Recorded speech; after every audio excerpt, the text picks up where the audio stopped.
Hey my friends, today we're going to be air frying the famous Trader Joe's cauliflower gnocchi.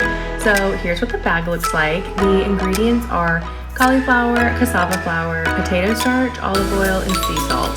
They have a little description and then cooking options, but I've tried sauteing and pan frying and I just don't recommend it. The texture and consistency is way better in the air fryer.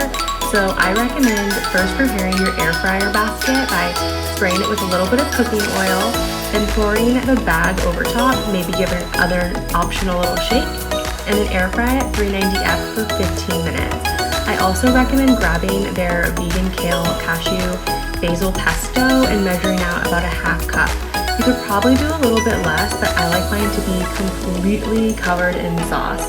So once they're cooked and crispy, transfer that cauliflower gnocchi to the mixing bowl and gently stir the pesto sauce over and make sure you cover each little pillow. From there, top with pine nuts if you want, and then serve and enjoy. I hope you liked this video. If you did, please give me a thumbs up, subscribe to my channel for more delicious dairy-free recipes, and leave a comment letting me know your favorite way to prepare cauliflower gnocchi. Have an awesome day. Bye y'all!